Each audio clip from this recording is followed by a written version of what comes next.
கர்த்தரும் இரட்சகமாக இயேசு கிறிஸ்துவின் நாமத்திலே இந்த இயேசுவின் இளைப்பாறுதல் ஊழியத்தின் சார்பாக இந்த தொலைக்காட்சி வழியாய் உங்களை சந்திப்பதிலே மிகுந்த சந்தோஷம் அடைகிறேன். இந்த 2025ஆம் ஆண்டு வாக்குத்தத்தத்தின் நிமித்தமாய் கர்த்தர் உங்களோடு பேசும்படியாய் கர்த்தர் கொடுத்த வாக்குத்தத்தத்தின் நிமித்தம் உங்களை சந்திப்பதிலே மிகுந்த சந்தோஷம் அடைகிறேன். இந்த நாளிலும் கர்த்தர் நமக்கு கொடுத்த வாக்குத்தத்தம் யோவேல் 2ஆம் அதிகாரம் 21ஆம் வசனம். தேசமே பயப்படாதே, மகிழ்ந்து களிக்கூறு, கர்த்தர் பெரிய காரியங்களை செய்வார். ஆம், இயேசுவின் இளைப்பாறுதல் ஊழியத்தின் வாயிலாக கர்த்தர் நமக்கு ஏவுதலாய் தந்த வசனம், கர்த்தர் பெரிய காரியங்களை செய்வார். இந்த 2025ஆம் ஆண்டில் நீ எதற்கெல்லாம் பயந்து கொண்டிருந்தாயோ, எதுக்காய் காத்து கொண்டிருந்தாயோ, அந்த காரியங்களிலே கர்த்தர் மகிழும்படி செய்வார். இந்த 2025ஆம் ஆண்டில் அநேக ஊழியக்காரர்கள் நிமித்தமாய் வாக்குத்தத்தங்களுக்காய் நீங்கள் காத்து கொண்டிருந்திருப்பீர்கள். அநேகர் காத்திருந்து தேவ சமூகத்தில் தேவனுடைய வார்த்தை பெற்று உங்களுக்கு அதை பகிர்ந்து கொண்டிருக்கிற வேளையில் இந்த இயேசுவின் இளைப்பாறுதல் ஊழியத்தின் வாயிலாகவும் கர்த்தர் கொடுத்த வார்த்தை, கர்த்தர் பெரிய காரியங்களை இந்த 2025ஆம் ஆண்டில் உங்களுக்கு செய்ய போகிறார். அதனால் இதுவரையிலும் கடந்து வந்த வருடங்களிலே என்னென்ன காரியங்களுக்காய் நீங்கள் பயந்து கொண்டிருந்தீர்களோ அந்த காரியங்களிலே மகிழும்படி கர்த்தர் செய்ய போகிறார். ஒருவேளை நம் வாழ்க்கையில் சோர்ந்து போயிருக்கலாம். 2024ஆம் ஆண்டில் இந்த 2025ஆம் ஆண்டு எப்படி இருக்குமோ என்று பயந்து கூட இருந்திருக்கலாம். கர்த்தர் சொல்லுகிறார், அவருக்காய் காத்திருக்கிற ஜனங்கள் பாக்கியம் உள்ளவர்கள். அந்த பாக்கியத்தை நீங்கள் நிச்சயமாய் பெற்றுக்கொள்வீர்கள். உங்கள் வாழ்க்கையில் எது தொய்ந்து போனதோ, எது இழந்து போனீர்களோ, எது எடுக்கப்பட்டதோ எல்லாவற்றிலும் கர்த்தர் பெரிய காரியங்களை செய்ய போகிறார். முதலாவது நாம் இந்த வேதங்களில் வசனத்தை கிடைத்த உடனே அதை தியானிக்கும் பொழுது கர்த்தர் என்னோடு பேசின வார்த்தை, எதெல்லாம் இழந்தீர்களோ அவைகளை இரட்டிப்பாக இந்த வருடத்தில் தந்து ஆசீர்வதிக்க போகிறார். அப்படிப்பட்ட ஒரு பெரிய காரியங்களை ஒரு வாழ்விலை செய்ய போகிறார். இரண்டாவது, எதெல்லாம் உங்களிலிருந்து எடுத்துக்கொள்ளப்பட்டதோ அவைகளை திருப்பி கொண்டு வருகிற ஒரு வருடமாய் 2025ஆம் ஆண்டு காணப்பட போகிறது. சகலத்தின் திருப்பிக் கொள்வாய் என்ற வார்த்தையின்படி அந்த காரியத்தை கர்த்தர் உங்கள் வாழ்க்கையில் அதை செய்து பெரிய காரியங்களை காணும்படி செய்ய போகிறார். மூன்றாவது, எதெல்லாம் விதைகள் நிலத்தில் விதைத்து அது லாபத்தை தராமல் நஷ்டத்தில் இருந்தீர்களோ அவைகளை மீண்டும் திருப்தி அடையும்படியாய் திருப்பி தரப்போகிறார். அதனால் இந்த வருடம் ஒரு பெரிய ஆசீர்வாதமான வருடம்தான். ஆயினும் இன்னல்கள் பாடுகள் இல்லாத வருடங்களும் காலங்களும் கிடையாது. அவைகளை எப்படி நீ மேற்கொள்வாய், அதை செய்யும் பொழுது மேற்கொள்வதற்கு எதை பயன்படுத்த வேண்டும், எப்படி நீ அதை மேற்கொள்வாய், எங்கிருந்து அந்த பலன் கிடைக்கிறது என்று பார்த்தோமானால் ஜெபத்தினால தான் அதை மேற்கொண்டு போகிற ஒரு வல்லமையை கர்த்தர் தருகிறார். கர்த்தர் நம் நடுவில் பெரிய காரியங்களை செய்வதற்கு ஆயத்தமாக இருக்கிறார். அப்போ இந்த 2025ஆம் ஆண்டை எப்படி நீங்கள் சுதந்திரித்து கொள்ள போகிறீர்கள், எதனால் நீங்கள் ஜெயத்தை பெற போகிறீர்கள் என்பதை நாம் புரிந்து கொள்ள வேண்டும். அப்போ பாருங்கள், ஜெபம் இல்லாமல் ஜெயம் இல்லை. அப்போது கர்த்தருடைய சமூகத்தில் இன்னும் நெருங்க வேண்டும் என்று கர்த்தர் விரும்புகிறார். கர்த்தர் சகலத்தையும் செய்ய வல்லவராக இருக்கிறார். ஆயினும் நாம் எதை நோக்கி பயணம் செய்து கொண்டு இருக்கிறோம்?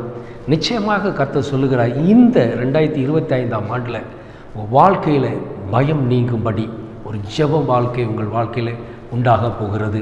அது நீங்கள் அல்ல, நீங்கள் விரும்பியும் அதை பெருக பண்ண போகிறது கர்த்தர். நீங்கள் விரும்பும் பொழுது அதை பெரிய காரியமாய் மாற்றி உங்கள் வாழ்க்கையில் நன்மைகளை செய்ய போகிறார். யோபினுடைய வாழ்க்கையை நாம் எடுத்து பார்த்தோமானால் அவன் எத்தனையோ போராட்டம் இல்லையா, அது சோதிக்கப்பட்டு நிந்திக்கப்பட்டு வியாதியின் சிறையிருப்பு ஒன்று. இரண்டாவது, அந்த 3 சிநேகிதரினால் நிந்திக்கப்பட்ட ஒரு சூழ்நிலை. இந்த 2 காரியமும் அவனை நெருக்கும் பொழுது, உடைந்து போகும் பொழுது தான் கர்த்தர் அந்த சிநேகிதருக்காக ஜெபிக்க செய்கிறார் இல்லையா. அப்போ அது ஜெபம் பண்ணின உடனே அந்த நிந்தித்த சிநேகிதரையும் கர்த்தர் மாற்றுகிறார். யோபினுடைய வாழ்க்கையில் இழந்து போன எல்லாவற்றையும் திருப்பிக் கொள்ளவும் கர்த்தர் கிருபை செய்கிறார். அது மாத்திரமல்ல, அவனுடைய அந்த வியாதியின் சிறையிருப்பிலிருந்து விடுதலை பெறுகிறான். முதலாவது சரீரத்தில் ஒரு விடுதலை உண்டாகிறது. அவன் தன்னுடைய சிநேகிதனுக்காக ஜெபித்த உடனேயே அவனுடைய வியாதி அவனை விட்டு விலகுகிறதை நாம் வேதத்தில் பார்க்கிறோம். ஆனால் தான் யோபு 42:10 அவன் முன்னிலைமையை காட்டிலும் பின்னிலைமை இரட்டிப்பாக ஆசீர்வதிக்கப்பட்டது என்பதை வேதத்தில் பார்க்கிறோம். எப்படி அது இரட்டத்தனையான ஒரு ஆசீர்வாதத்தை அவன் பெற்றுக்கொள்ளான் என்று பார்த்தோமானால், முதலாவது அவன் ஜெபம். தன் சிநேகிதனுக்காக ஜெபிக்கும் பொழுது அவன் 2 சிறையிருப்பிலிருந்து விடுதலை பெறுகிறான். ஒன்று நிந்தை என்கிற ஒரு சிறையிருப்பு, இரண்டாவது வியாதி என்ற சிறையிருப்பிலிருந்து முற்றிலுமாய் விடுதலை பெறுகிறதை பார்க்கிறோம். ஒருவன் வியாதிப்பட்டிருக்கும் பொழுது அவனை விசாரிப்பார் யாரும் இல்லை. நிந்திப்பதற்காக சிநேகிதர் வந்து நின்று அவனை நிந்திக்கிறதை நாம் வேதத்தில் பார்க்குறோம். அப்படிப்பட்ட ஒரு சூழ்நிலையில் நாம் கடந்து வந்திருந்தோமானால் இந்த வருடத்தில் அதை சகலத்தையும் மாற்றப் போகிறார் கர்த்தர். இந்த வருடம் அப்படிப்பட்ட ஒரு பெரிய மாற்றத்தை உங்கள் வாழ்வில் செய்ய போகிறார். அதற்கு முதலாவது ஜெபம் என்கிற ஆயுதம் நமக்குள் இருக்க வேண்டும். எவர் உங்களை நிந்தித்தார்களோ, எவர் உங்களை பரியாசம் பண்ணுகிறார்களோ, எவர் உங்களை புறமே தள்ளுகிறார்களோ அவர்களுக்காக நாம் ஜெபிக்க ஆரம்பித்து விட்டோமானால் நம் பாடுகள் நீங்கி போய்விடும். நம் தரித்திரத்தை கர்த்தர் எடுத்து போட்டு விடுவார். நம்முடைய செயல்பாட்டை கர்த்தர் நோக்கி கொண்டு இருக்கிறார். அப்போ பாருங்கள், அவனுடைய வியாதி நீங்கின உடனே தன் வீட்டிலே ஒரு விருந்து வைக்கிறான். அப்போது அவன் முன் சிநேகிதர்களும் அவன் உறவினர்களும் எல்லாரும் வர்றார்கள். எதற்கு வருகிறார்கள் என்றால் அவனுக்கு ஆறுதல் செய்வதற்கும் அவனுடைய நிலைமையை அறிந்து அவனை ஆற்றுவதற்காக தேற்றுவதற்காக அவர்கள் அங்கே வருகிறார்கள். அந்த பந்தியிலே போஜன பந்தியை, அந்த விருந்தை ஆசீர்வதிப்பதற்காக அங்கே எல்லாரும் வருகிறதை நாம் பார்க்குறோம். புரிந்து கொள்ளுங்கள், அவன் வியாதிப்பட்டு நிந்திக்கப்பட்டு பற்களால் நிறைந்து அந்த வேதனையை அவன் சகிக்க முடியாமல் சிரட்டை வைத்து சாம்பலில் உட்கார்ந்து சுரண்டும் பொழுது ஒருவரும் வரவில்லை. வந்த 3 சிநேகிதரும் அவனை நிந்திக்க தான் செய்தார்கள். அப்போ கர்த்தர் அவனுடைய சிறைப்பை திருப்பின உடனே அவன் அந்த விருந்து வைக்கும் பொழுது அனைத்து ஜனங்களும் அவனை தேடி வருகிறார்கள்.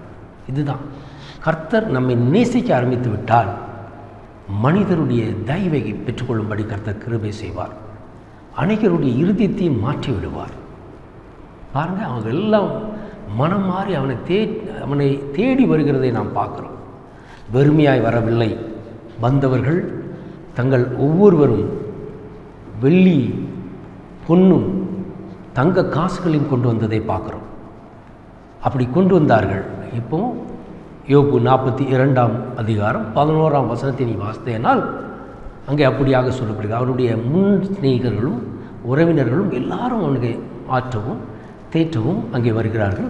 வரும் பொழுது எல்லோரும் ஆளுக்கு ஒரு தங்க காசுகளையும் பொண்ணுகளையும் கொண்டு வந்து கொடுத்தார்கள். அதே யோபு 42:12 வாசிக்கும் பொழுது அவன் பின்னிலைமையை காட்டிலும் அவன் முன்னிலைமையை காட்டிலும் பின்னிலைமை ஆசீர்வதிக்கப்பட்டது என்று நாம் பார்க்குறோம். எப்படிப்பட்ட ஆசீர்வாதம் என்றால், அவன் முன்னே எப்படி இருந்தானோ அதை காட்டிலும் இரட்டத்தனையான ஒரு ஆசீர்வாதம் அவன் பெற்றுக்கொண்டான். எப்படி? அதே அவனுடைய ஜனங்களை வைத்துதான் கர்த்தர் ஆசீர்வதிக்கிறார். அவர்கள் கொடுத்த பொன்னும் வெள்ளியும் தங்கமும் பார்க்கும் பொழுது அவன் இழந்ததை காட்டிலும் அது அவனுக்கு பூர்ணமாக இரட்டிப்பாக அவனுக்கு தந்தருளினது அவன் பெற்றுக்கொண்டான். அதை பெற்றுக்கொண்டான். கர்த்தரால் தந்தருளப்பட்டது. பாருங்க, அவன் இழந்து போன குமரத்தையும் மீண்டும் கர்த்தர் அதை கொடுக்கிறதை பார்க்குறோம். அப்போ அவன் இழந்த எல்லாவற்றையும் திருப்பி கொண்டான். பிள்ளைகள், ஆஸ்திகள், எல்லாவற்றையும். அதே யோபு 29 நீ வாசிக்கும் பொழுது 6ஆம் வசனத்தை வாசிக்கும் பொழுது அவன் அதை யோசிக்கிறான். அவன் வேதனைப்பட்டு நிந்திக்கப்பட்டு கண்ணீரோடு இருக்கும் பொழுது அவன் யோசிக்கிறான், அந்த கால்களை நான் நெய்யினால் கழுவினேனே, கண் மலையிலிருந்து எனக்கு எண்ணெய்கள் புரண்டு வந்தது, நதியாய் புரண்டு வந்தது. அந்த நற்சீர் மீண்டும் உண்டாயிருந்தால் நலமாக இருக்கும் என்று எண்ணினான். அதை கர்த்தர் கொடுத்தார். ஹல்லேலூயா. அதை திருப்பி அவன் பெற்றுக்கொண்டதை வேதத்திலே பார்க்க முடியல. அதை காட்டிலும் அதிகமான ஒரு ஆசீர்வாதம் ஒருவேளை உங்கள் வாழ்க்கையிலும் இந்த 2024ஆம் ஆண்டு வரையும் வியாதியோடும் நிந்தையோடும் வாழ்ந்து கொண்டிருந்தீர்களானால் கர்த்தர் இந்த வருடத்தில் உங்களுக்கு அதை ரெட்டிப்பாய் திருப்பி தந்தருள்வார். அப்படிப்பட்ட ஒரு ஆசீர்வாதத்தை நீங்கள் பெற்றுக்கொள்ளப் போகிறீர்கள். இந்த காரியத்திலும் கர்த்தர் பெரிய காரியங்களை உங்கள் வாழ்வில் நடுவிலே செய்வார். 1 சாமுவேல் 30ஆம் அதிகாரத்தை வாசித்தீங்கன்னா அங்கே தாவீதும் அவனோடு கூட 600 பேர் அங்கே சிக்லாகிலிருந்து அவர்கள் பிலிஸ்தியரோடு சேர்ந்து இஸ்ரவேலோடு யுத்தம் பண்ணுவதற்காக தாவீதும் அவனுடைய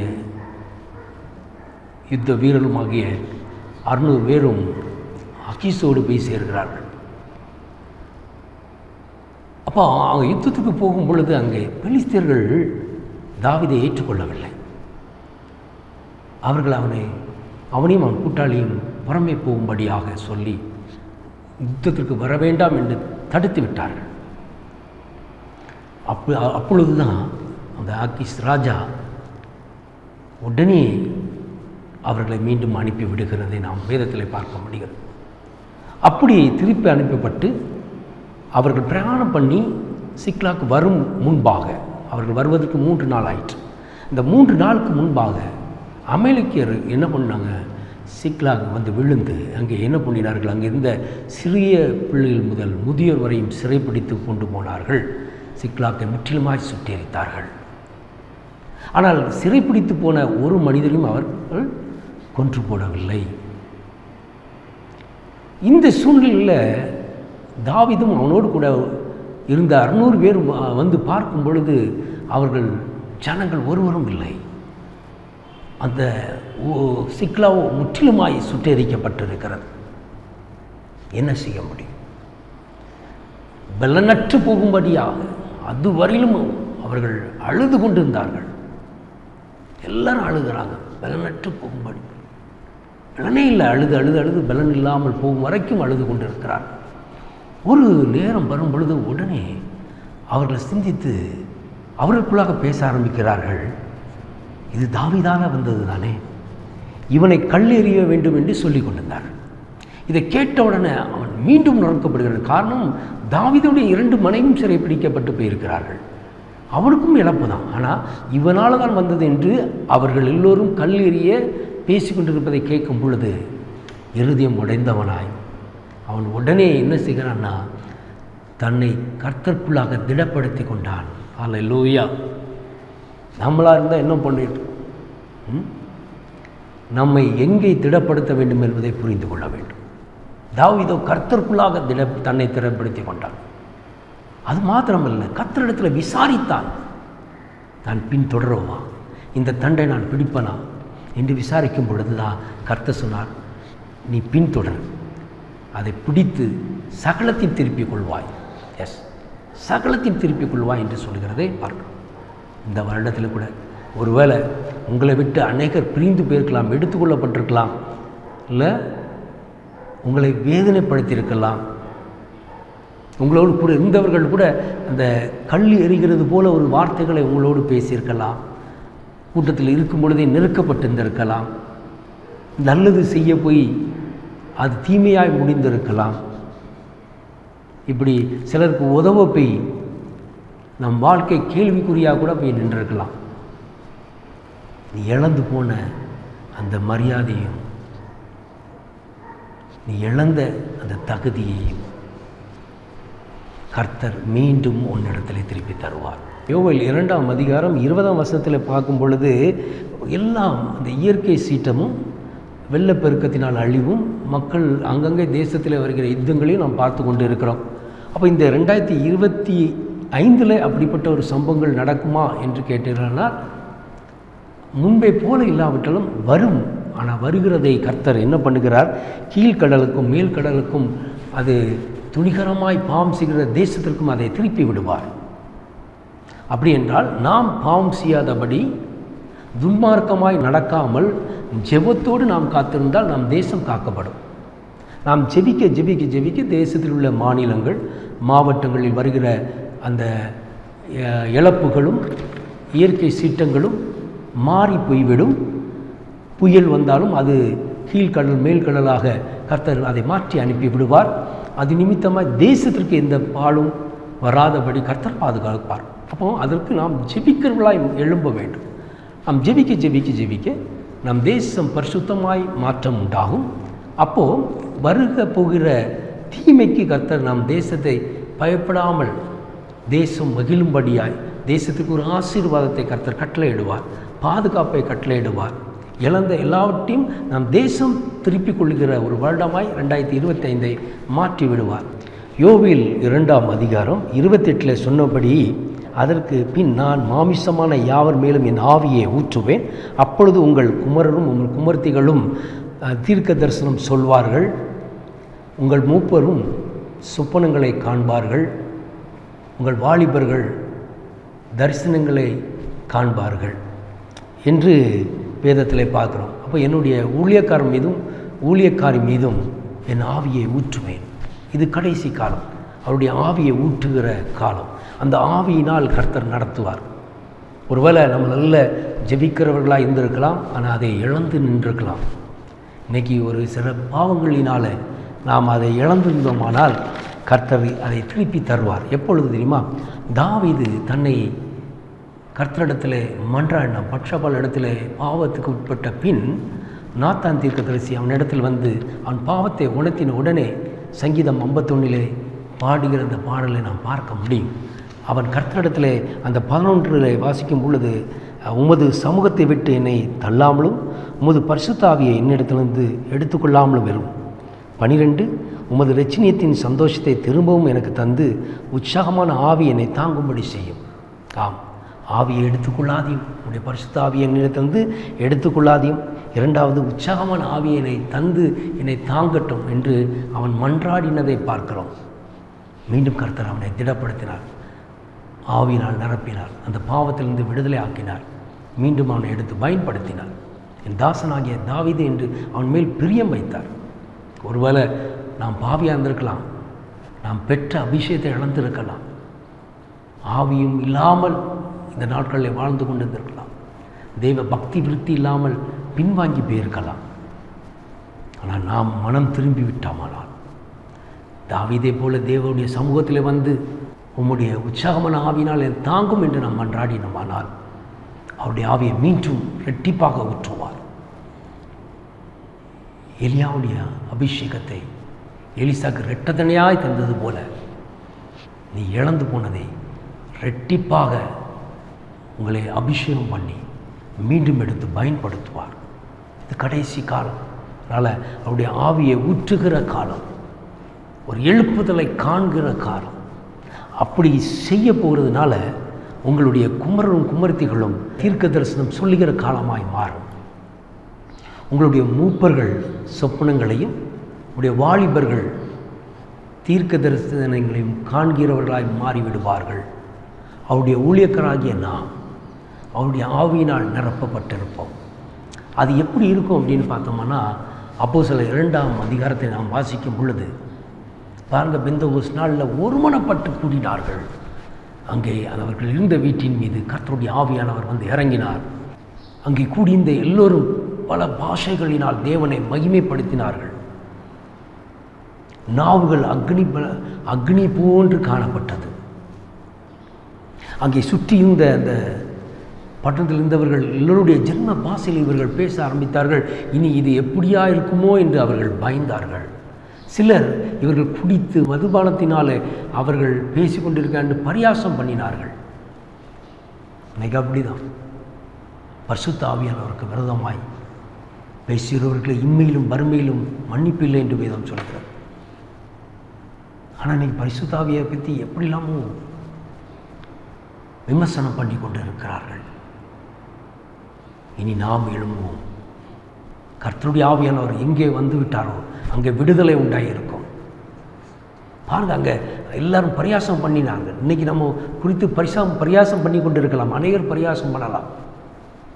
உனக்கு கொடுத்த அந்த பரிசுத்த ஆவியானவருடைய வரங்கள் கிரியை செய்ய வேண்டுமானால் அவரிடத்தில் நீ நிலைத்திருக்க வேண்டும்.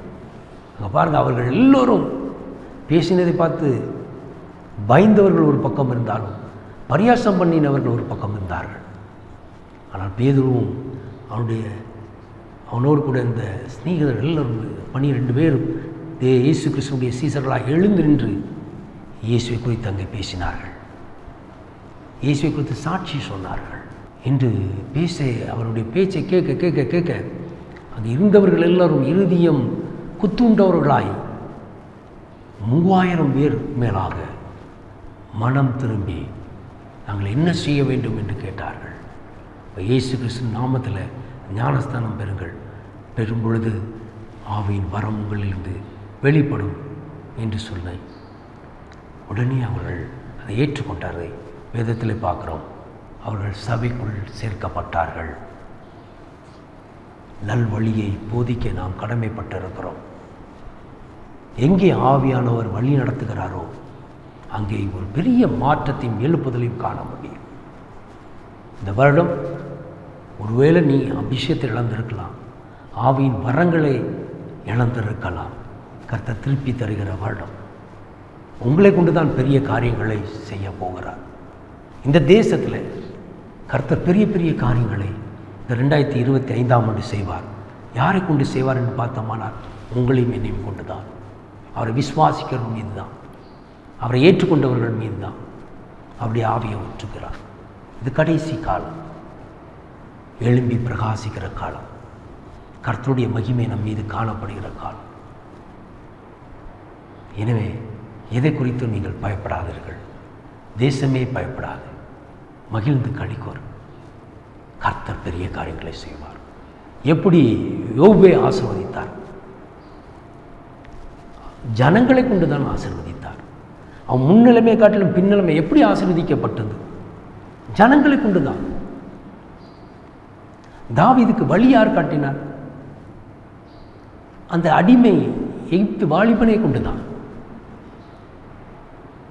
இப்படி கர்த்தர் நம்மை மனிதர்களை கொண்டே, மனிதனுடைய கண்களில் தயவு உண்டு பண்ணி நம்மையும் கர்த்தர் வழி நடத்துவார். சகலத்தையும் திருப்பிக் கொள்வோம், சகலத்தையும் பெற்றுக்கொள்வோம், திருப்தியாய் சாப்பிட்டு சம்பூர்ணமாய் வாழ்வோம். இந்த 2025ஆம் ஆண்டு அப்படிப்பட்ட பெரிய காரியங்களை கர்த்தர் செய்ய போகிறார். ஜெப வருஷமாக ஜெப ஆவியினை கர்த்தர் ஊட்ட போகிறார். யாரெல்லாம் இயேசுவை ஏற்றுக்கொண்டு விசுவாசத்தில் நிலைத்திருக்கிறோமோ அவர்கள் மீது அவருடைய ஆவி ஊற்றப்படும். அந்த ஜெப ஆவியினால் நாம் தேசத்துக்காக ஜெபித்து தேசத்தை காப்பாற்றுவோம். எப்படிப்பட்ட தீங்கு தேசத்தை நோக்கி வந்தாலும், அழிவு வந்தாலும், போராட்டங்கள் வந்தாலும் நாம் ஜெபிக்கும் பொழுது தேசம் முற்றிலுமாய் காக்கப்படும். தேசத்தில் இருக்கிற ஜனங்கள் காக்கப்படுவார்கள். தேசத்தில் இருக்கிற ஜனங்களுடைய கையின் பிரயாசங்கள் ஆசீர்வதிக்கப்பட்டிருக்கும். அதற்கு நாம் ஜெபிக்க வேண்டும். அதற்காகவே இந்த வருடம் ஜெப ஆவியினை கர்த்தர் நம் அனைவருக்கும் தந்தொள்வாராக. எனவே இந்த வருடத்தை நன்மை நாள் முடிசூட்டுவதற்கு இந்த வருடத்தின் முதல் நாள் நாம் இணைந்து ஜெபிப்போம். ஒவ்வொரு மாதமும் அற்புதமாய் நடத்துவாராக. ஜெபம் பண்ணுவோம். அன்பின் பிதாவே, உம்மை நோக்கி எங்கள் கண்களை ஏறெடுக்கிறோம். அப்பா, கிருபை நிறைந்தவரே, மகிமையின் ராஜாவே, இந்த 2025ஆம் ஆண்டு இந்த வாக்கு தத்தத்தை நிமித்தமாய் இந்த ஜனங்களை சந்திப்பதற்கும் அவர்களுக்காக ஜெபிப்பதற்கும் இந்த தருணத்தை ஏற்படுத்தி கொடுத்ததுக்காக ஸ்தோத்திரம் அப்பா. என்னோடு இணைந்து ஜெபிக்கிற சிறு பிள்ளைகள் முதல் முதியோர் வரையும் கர்த்தருடைய வல்லமை வெளிப்படுவதாக. நீர் சொன்னதுபடியே அப்பா ரெட்டிப்பாய் அவர்களுக்கு மீண்டும் பெற்றுக்கொள்ள, எடுத்துக்கொள்ளப்பட்டவர்களை திருப்பிக் கொள்ள, விதைத்தவைகளும் அப்பா ஆசீர்வாதம் இல்லாமல் வாழ்ந்த சகல காரியங்களையும் நீர் அதை திருப்பி தந்து சம்பூர்ணமாய் சாப்பிட்டு திருப்தி அடையும்படி இந்த வருடத்தில் நீர் செய்ய போவதற்காக ஸ்தோத்திரம். எல்லா வியாதியும் நீக்கி போட போகிறீர். எல்லா துக்கம் துயரங்களையும் நீக்கி போட போகிறீர். பயப்படும் காரியத்தில் முற்றிலுமாய் விடுதலை கொடுக்கிறீர். அதற்காக ஸ்தோத்திரம் அப்பா. எங்கள் கண்ணீர் கஷ்டங்கள் யாவையும் நீக்கி போட்டு இந்த சத்தம் தொனிக்கிற இடம் என் தேவனுடைய மகிமை காணப்படட்டும். இரத்த கொட்டைக்குள்ள யாவரையும் ஒப்பு கொடுக்கிறேன். உம்முடைய சமாதானம் எங்களோடு நிலைத்திருப்பதாக. இந்த வார்த்தையின்படி பிள்ளைகளை உற்சாகப்படுத்தி பலப்படுத்தி ஆவியானவர் அவர்களை வழிநடத்தட்டும் என்று நான் ஜெபிக்கிறேன். இருளுக்கு அதிகாரம் இல்லை, கர்த்தர் இருளின் அதிகாரத்தை பிடுங்கினீர், அதற்காக ஸ்தோத்திரம். உம்முடைய வல்லமை எங்களை மீது ஊற்றப்பட்டு நாங்கள் வெளிச்சத்தின் பிள்ளைகளாய் வாழ்ந்து சுய்த்திருக்க எங்கள் நிமித்தம் தேசமும் ஆசீர்வதிக்கப்பட கர்த்தர் பெரிய காரியங்களை செய்யும். இயேசு கிறிஸ்துவின் இனிய நாமத்தில் ஜெபிக்கிறோம் ஜீவனுள்ள நல்ல பிதாவே. ஆமென், ஆமென். God bless you. Happy New Year.